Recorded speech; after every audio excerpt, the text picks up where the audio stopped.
Hello friends, आपका स्वागत है हमारे चैनल पर। मेरा नाम है ध्रुव और आप देख रहे हैं द लर्नर्स कम्युनिटी। आज की वीडियो में हम बात करेंगे सिक्स्थ सेमेस्टर के इकोनॉमिक्स एक सब्जेक्ट के बारे में, जो कि है आपका इंडियन ग्रोथ एंड डेवलपमेंट का। ठीक है, ये सब्जेक्ट आपका इकोनॉमिक्स के अंतर्गत आता है। बीए प्रोग्राम के स्टूडेंट्स के लिए भी है माइनर पेपर, और बीए ऑनर्स इकोनॉमिक्स के लिए भी ये सब्जेक्ट है आपका इंडियन ग्रोथ एंड डेवलपमेंट, छठे सेमेस्टर का। आज की वीडियो में हम इस सब्जेक्ट के मोस्ट इंपॉर्टेंट क्वेश्चंस को देखेंगे। अराउंड आपके यहाँ पे 11 चैप्टर्स हैं, या हम कहें 11 लेसन्स हैं। उन हर एक लेसन से हम 4 से 5 इंपॉर्टेंट क्वेश्चंस उठा के लाए हैं, जो कि आपके लिए बहुत ज्यादा इंपॉर्टेंट है। ठीक है, आप इन क्वेश्चंस को कवर अप करिए, आपके चैप्टर में जो इंपॉर्टेंट टॉपिक है वो ऑटोमेटिकली कवर अप हो जाएंगे। ठीक है, तो आपको इन चीजों पे ध्यान देना है। सिक्स्थ सेमेस्टर का ये सब्जेक्ट है, और इस सब्जेक्ट का कोई भी क्वेश्चन पेपर पहले अवेलेबल नहीं है, क्योंकि आपका ही एग्जाम फर्स्ट टाइम होने जा रहा है। तो इससे पहले कोई भी क्वेश्चन पेपर अवेलेबल नहीं है, तो हम लोग केवल इंपॉर्टेंट क्वेश्चंस पर ही ध्यान ज्यादा दे सकते हैं। तो चलिए वीडियो को शुरू करते हैं, और अगर अभी तक आपने हमारा चैनल सब्सक्राइब नहीं किया तो प्लीज चैनल को सब्सक्राइब करें और वीडियो पूरा देखें। हमारा लेसन नंबर 1 आता है, जिसका नाम है इकोनॉमिक ग्रोथ सिंस इंडिपेंडेंस। ठीक है, इकोनॉमिक ग्रोथ के बारे में बात करेंगे सिंस इंडिपेंडेंस, जो भारत की आजादी है तब से। तो क्वेश्चन नंबर 1 आता है, इसमें पूछा गया है ब्रिटिश शासन के दौरान भारतीय अर्थव्यवस्था की प्रमुख विशेषताएं क्या थी। ठीक है, जब ब्रिटिश व्यवस्था या ब्रिटिश शासन भारत में था, ठीक है, उस समय भारत की अर्थव्यवस्था की क्या प्रमुख विशेषताएं थी, तो उनके बारे में बात करेंगे। What were the major features of Indian economy under British rule. ठीक है, ब्रिटिश रूल के अंडर भारत की इकोनॉमी के जो फीचर्स हैं वो क्या क्या थे, आप इसमें बता सकते हैं। उपनिवेशी शासन शोषण जो व्यवस्था थी उसके बारे में बता सकते हैं। ठीक है, कृषि प्रधान अर्थव्यवस्था के बारे में बता सकते हैं। उस समय क्या था, कृषि प्रधान अर्थव्यवस्था थी। भारत की ज्यादातर अर्थव्यवस्था कृषि या फिर एग्रीकल्चर के सेक्टर पर बेस्ड थी। फिर सीमित औद्योगिकीकरण था। ठीक है, इंडस्ट्रियलाइजेशन जो था वो सीमित था।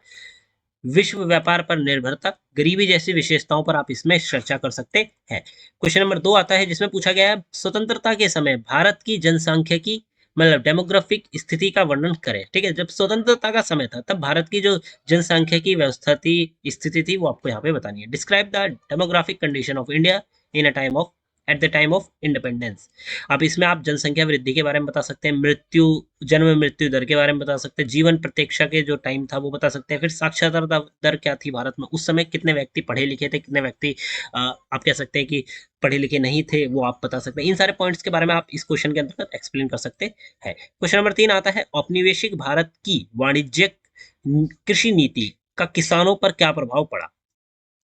औपनिवेशिक भारत मतलब आप कह सकते हैं कि जब ब्रिटिश शासन के अंतर्गत जो भारत था, तो औपनिवेशिक भारत की वाणिज्यिक कृषि नीतियों का किसानों के ऊपर क्या प्रभाव पड़ा था। भाई, इस नीति का किसान के ऊपर क्या प्रभाव पड़ा, ये आपको बताना है। What was the impact of colonial India's commercial sorry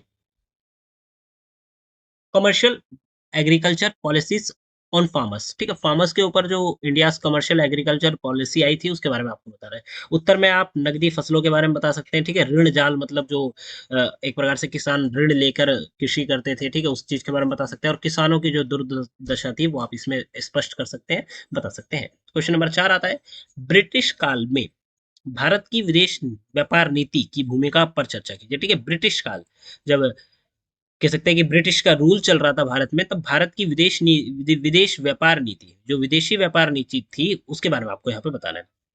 discuss the role of foreign trade policy during British rule in India.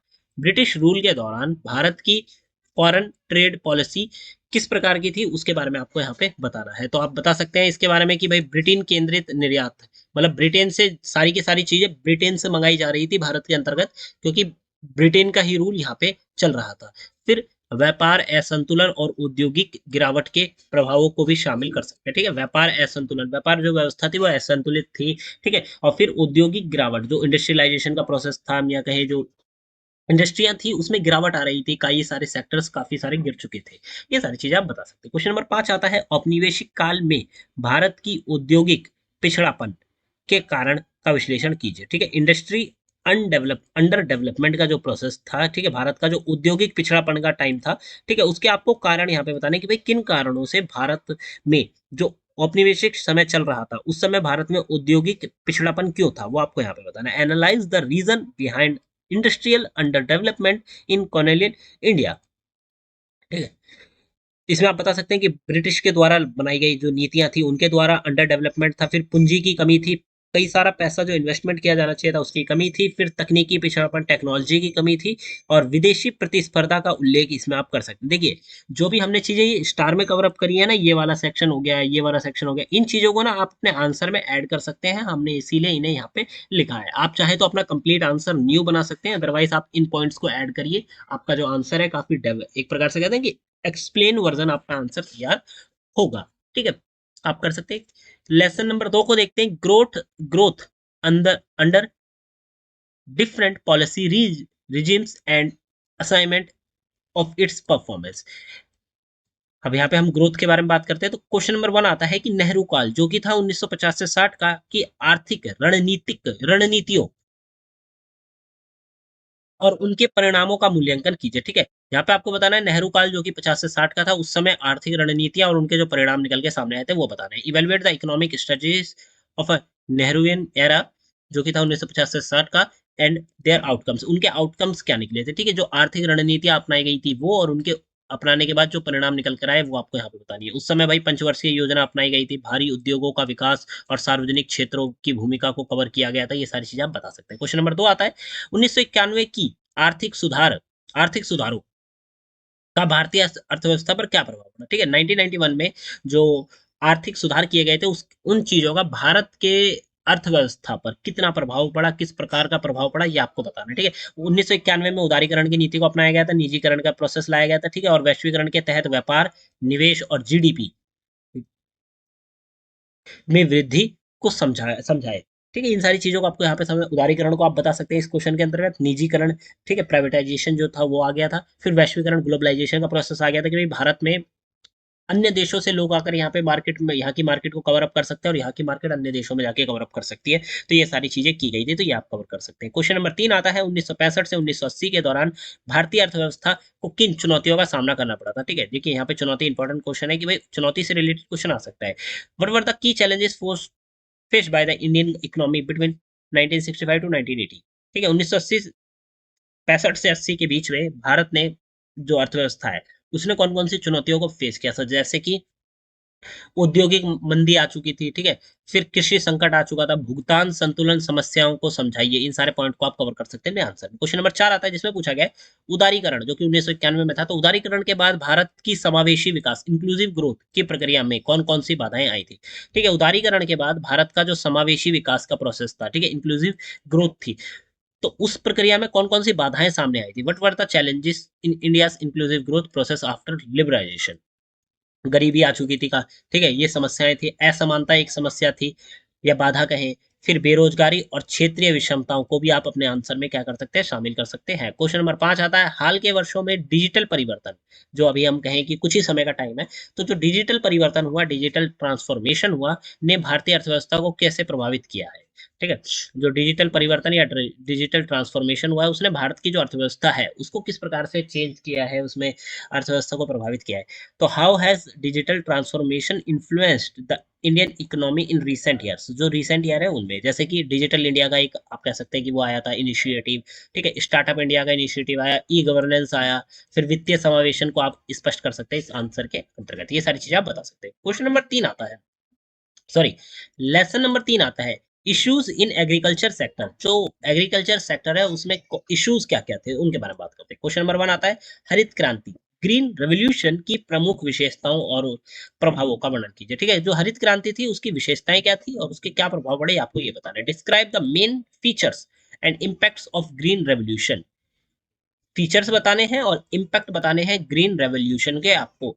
इसमें उत्पादन में वृद्धि, भाई हरित क्रांति की गई थी ताकि खेती का जो सेक्टर है, ठीक है, एग्रीकल्चर का जो सेक्टर है उसमें प्रोडक्शन ज्यादा हो सके, ठीक है, उत्पादन ज्यादा हो सके। फिर क्षेत्रीय असंतुलन, ये सारी चीजें, फिर उर्वरक जो फर्टिलाइजर्स थे, ठीक है, फर्टिलाइजेशन की जो प्रोसेस थी उसको भी बहुत ज्यादा बढ़ाया गया, फिर सिंचाई का उपयोग शामिल करे गए। तो ये सारी चीजें आप बता सकते हैं। क्वेश्चन नंबर जो आता है जिसमें पूछा गया कि भारतीय कृषि क्षेत्र में आज भी मौजूद प्रमुख समस्याएं, आज के समय में भारत का जो कृषि सेक्टर है उसमें भाई कौन कौन सी समस्याएं हैं ये आपको बतानी है। What are the major problems still existing in Indian agriculture sector, India का जो एग्रीकल्चर सेक्टर है उसमें आज भी कौन कौन सी जो प्रॉब्लम्स है वो एग्जिस्ट करती है, ये आपको यहाँ पे बताना है। मानसून पर निर्भरता, ठीक है, जैसे कि मानसून पर निर्भरता एक प्रॉब्लम है, कई जगह खेती केवल मानसून के मौसम के आधार पर की जाती है, ठीक है, क्योंकि वहां पे अच्छे जल की व्यवस्था नहीं है, हम कह सकते हैं, या फिर और चीजें।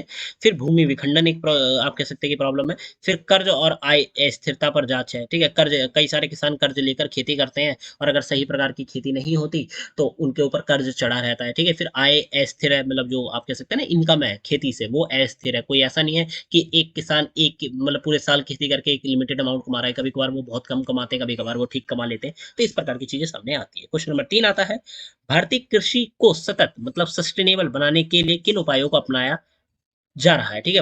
अगर हम करंट टाइम में बात करें तो भारत में जो कृषि सेक्टर है, ठीक है, उसको सतत मतलब सस्टेनेबल बनाने के लिए कौन कौन से उपाय अपनाए जा रहे हैं।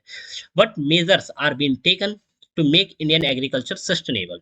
जैसे कि जैविक खेती, डिजिटल तकनीक, इन चीजों को अपनाया जा रहा है, फसल विविधीकरण, ठीक है। एफपीओ की जो भूमिका है, इन चीजों के ऊपर आप एक्सप्लेन कर सकते हैं। क्वेश्चन नंबर 4 आता है, जिसमें पूछा गया है कि कृषि क्षेत्र में खाद्य प्रसंस्करण उद्योग मतलब फूड प्रोसेसिंग इंडस्ट्री की क्या भूमिका रही है, ठीक है। तो यहाँ पे पूछा क्या गया है आपसे कि कृषि क्षेत्र में जो खाद्य प्रसंस्करण है, ठीक है, उसके उद्योगों की क्या भूमिका रही है, वो आपको यहाँ पे होता है। What is the role of food processing industry in agriculture sector. Food processing industry का एग्रीकल्चर सेक्टर में क्या रोल है, ये आपको यहाँ पे बताना है। किसानों की आय बढ़ाना, ठीक है, भंडारण और विपणन को बेहतर बनाना आदि मुख्य बिंदु आप लिख सकते हैं, ठीक है।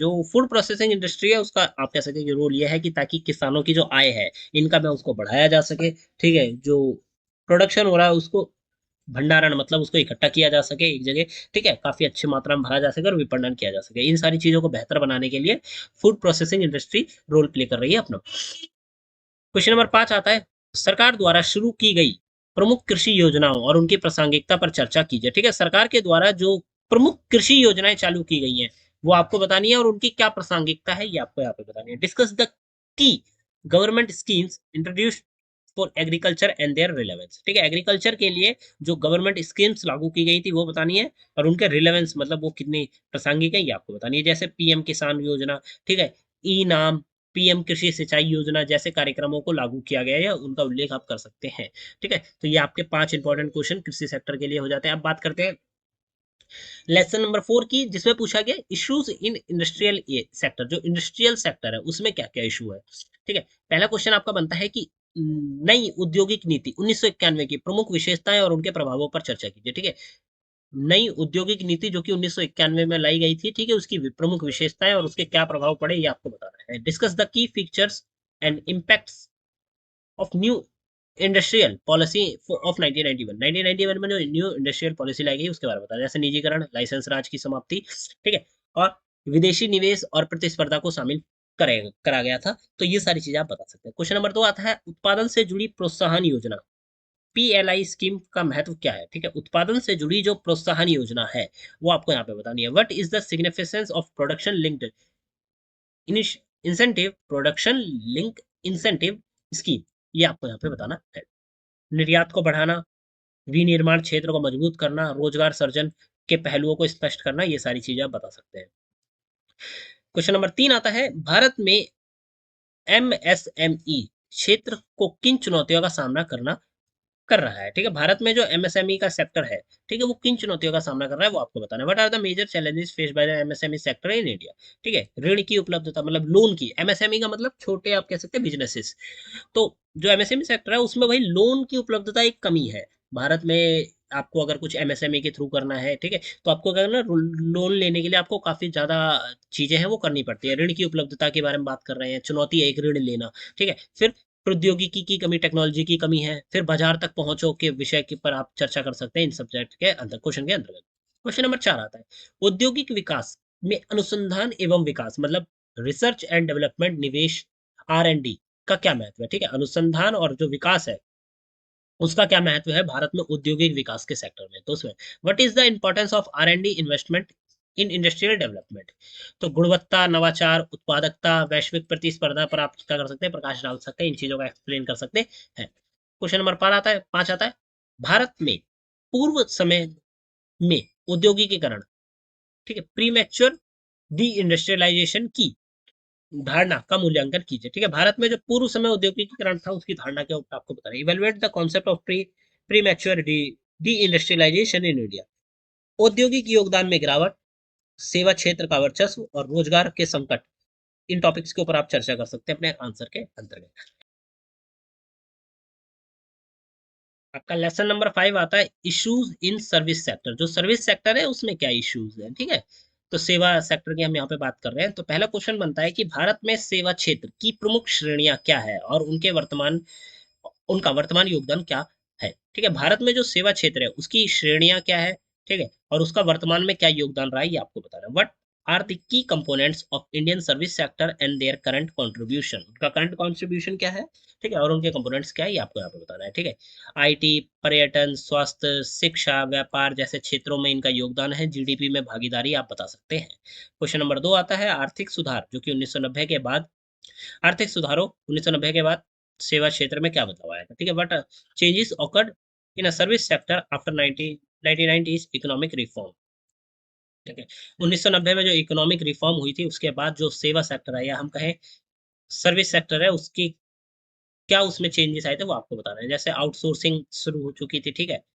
एफडीआई वृद्धि हुई, फिर डिजिटल सेवाएं लाई गई, फिर वैश्विक सेवा निर्यात की वृद्धि में वृद्धि है, उस पे आप लिख सकते हैं अपने आंसर के अंतर्गत। क्वेश्चन नंबर 3 आता है सेवा क्षेत्र में विदेशी निवेश, ठीक है। एफडीआई की क्या भूमिका है ये आपको बताना है। Discuss the role of foreign direct investment in service sector, ठीक है। भारत में जो सेवा सेक्टर है, ठीक है, या हम कहें कि सेवा क्षेत्र है उसमें फॉरेन डायरेक्ट इन्वेस्टमेंट जो है उसकी क्या रोल है ये आपको यहाँ पे बताना है, ठीक है। फिर आप बता सकते हैं एफडीआई के प्रभाव, ठीक है, नीति समर्थन और रोजगार सृजन को शामिल करें। ये सारी चीजें आप बता सकते हैं। क्वेश्चन नंबर 4 आता है सेवा क्षेत्र की प्रमुख चुनौतियों और अवसरों का विश्लेषण कीजिए, ठीक है। सेवा क्षेत्र या सर्विस सेक्टर जो है उसमें कितनी सारी चुनौतियां हैं वो आपको बतानी है और उसमें अपॉर्चुनिटीज क्या है ये आपको बतानी है। Analyse the key challenges and opportunities in service sector, जैसे कौशल की कमी है तो ये एक चुनौती है, ठीक है। नियामक बाधाएं हैं ये एक चुनौती है। तकनीकी प्रगति आप ये कह सकते हैं, ठीक है। स्टार्टअप की भूमिका पर आप चर्चा कर सकते हैं, ये अपॉर्चुनिटीज है। देखिए भारत में सेवा सेक्टर इस समय काफी फैल रहा है, तो क्योंकि देखिए लोगों को चाहिए सर्विसेज, ठीक है। आप अगर सर्विसेज के लिए स्टार्टअप ओपन करते हैं, ठीक है, तो वो क्या है, वो आपके लिए कुछ अपॉर्चुनिटी है कि आप एक स्टार्टअप स्टार्ट कर सकते हैं, ठीक है, और लोगों को जो सर्विस चाहिए वो उनको पहुंचा सकते हैं, क्योंकि भारत में सर्विस सेक्टर जो है वो काफी ग्रो हो रहा है इस समय। तो ये उसकी अपॉर्चुनिटीज है और उसके चैलेंजेस है, ये आप कवर अप कर सकते हैं। क्वेश्चन नंबर 5 आता है जिसमें पूछा गया डिजिटल इंडिया और स्टार्टअप इंडिया जैसे कार्यक्रमों ने सेवा क्षेत्र को कैसे प्रभावित किया है, ठीक है। डिजिटल इंडिया और जो स्टार्टअप इंडिया है इन कार्यक्रमों ने भारत का जो सेवा क्षेत्र है उसको कैसे प्रभावित किया। How have initiative like digital India, startup India impact the service sector. तो डिजिटल इंफ्रास्ट्रक्चर लाया गया, नवाचार मतलब इनोवेशंस लाई गई, उद्यमिता लाई गई, ठीक है। रोजगार के क्षेत्र में योगदान योगदान जो है इन चीजों को आप समझा सकते हैं अपने आंसर के अंतर्गत। लेसन नंबर 6 आता है भारतीय मॉडल ऑफ इंक्लूसिव डेवलपमेंट, सबका साथ सबका विकास, सबका विश्वास, सबका प्रयास, ठीक है। ये आपके चैप्टर का नाम है भारतीय मॉडल फॉर इंक्लूसिव डेवलपमेंट। सबके साथ जो विकास होना चाहिए भारत में उसके लिए भारतीय क्या मॉडल है। क्वेश्चन नंबर 1 आता है समावेशी विकास के प्रमुख स्तंभ क्या हैं, विस्तृत चर्चा कीजिए, ठीक है। What are the key pillars of inclusive growth, explain in detail.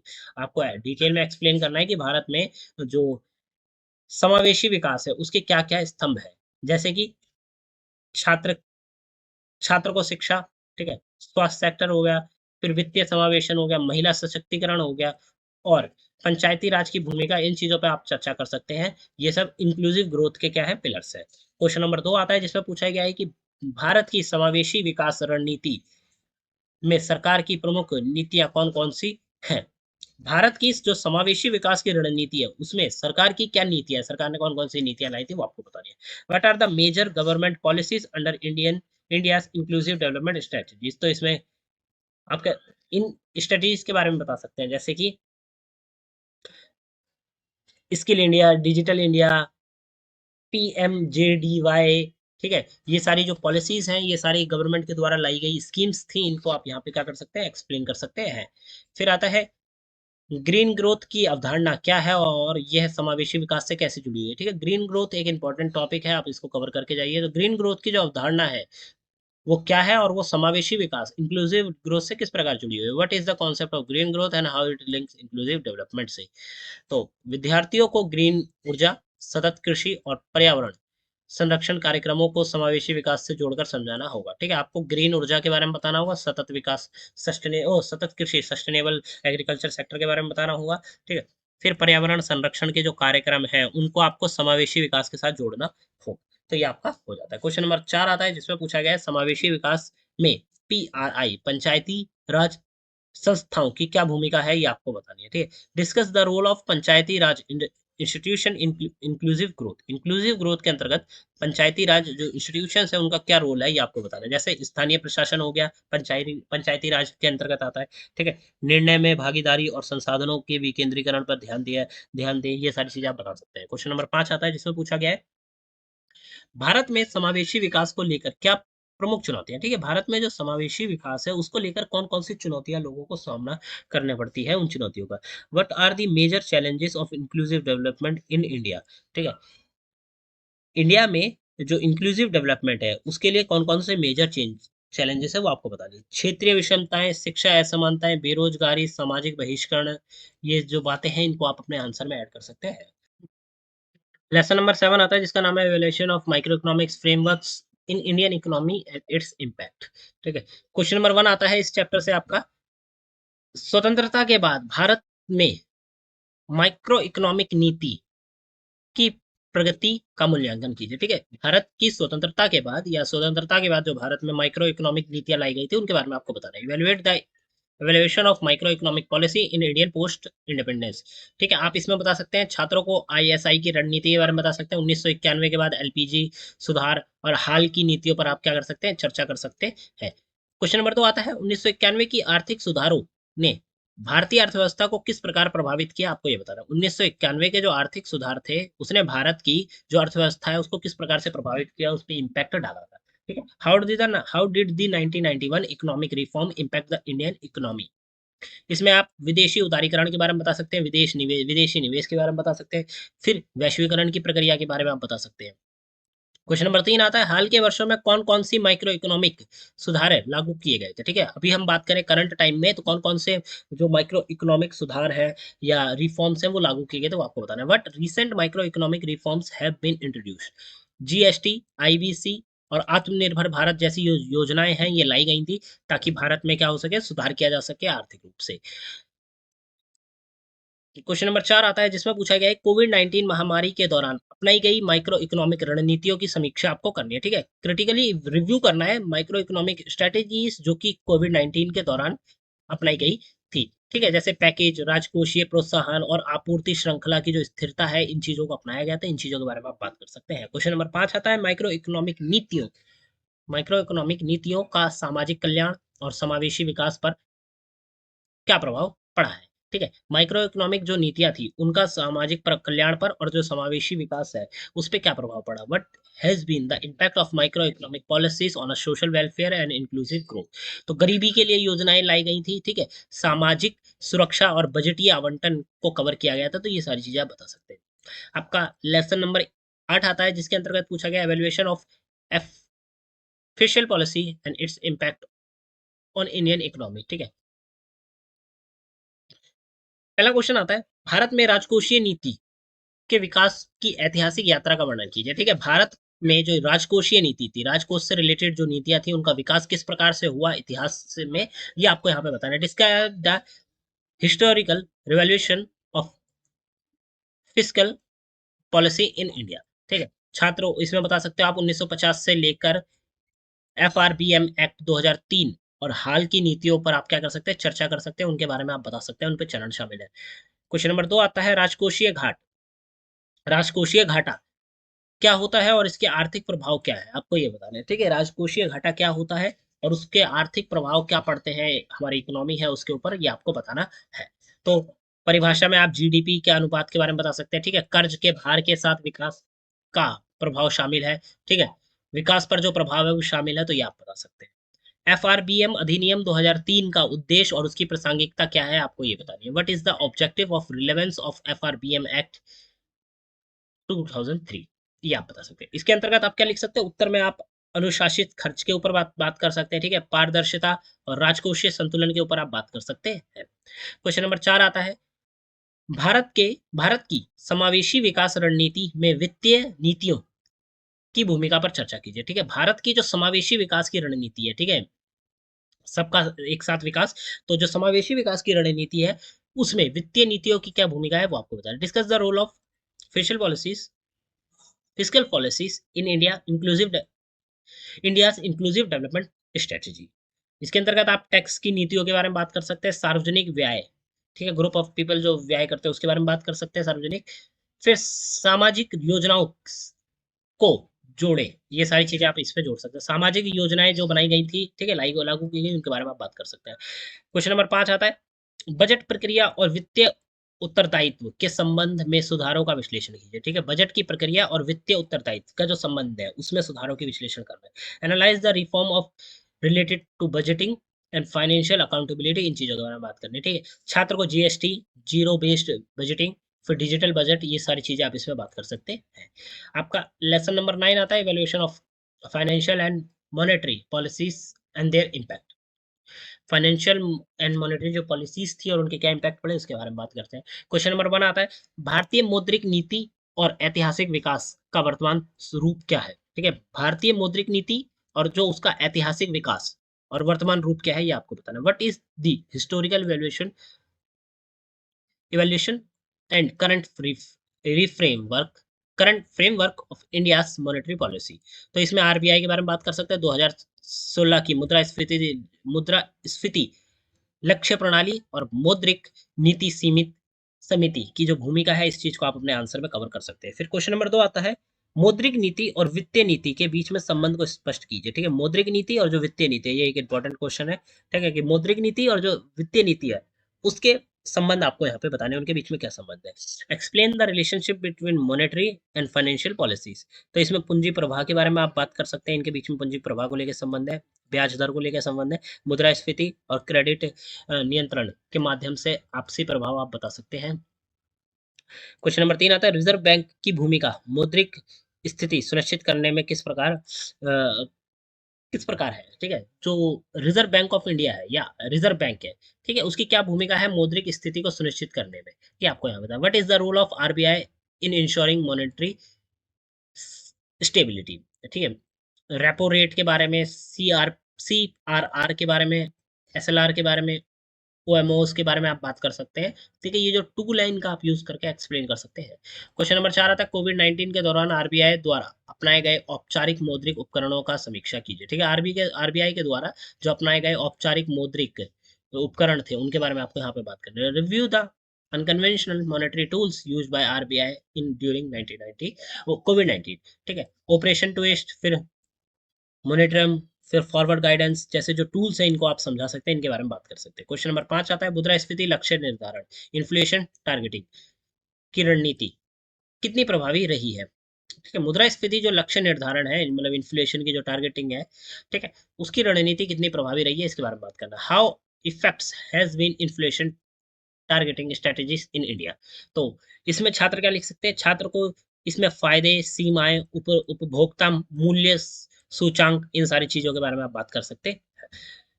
Lesson number 10 आता है, evaluation of trade and investment policy and its impact on Indian economy. ठीक है, evaluation of trade and investment policy, trade and investment policy के बारे में आप बात कर सकते हैं। ठीक है, और उनके इम्पैक्ट भारतीय इकोनॉमी पे क्या पड़े वो आपको बताना। क्वेश्चन नंबर 1 आता है, स्वतंत्रता से पूर्व और बाद की भारत की व्यापार नीतियों की तुलना आपको करनी है। ठीक है, स्वतंत्रता से पहले और स्वतंत्रता के बाद भारत की जो व्यापारिक नीति थी उसके ऊपर आपको तुलना करनी है एक दूसरे के बारे में। Compare India trade policy before and after independence. तो आप इसमें आईएसआई बनाम निर्यात आधारित रणनीति के बारे में बात कर सकते हैं, टैरिफ्स के बारे में बात कर सकते हैं, और एफडीआई नीति जो है उसकी तुलना आप कर सकते हैं।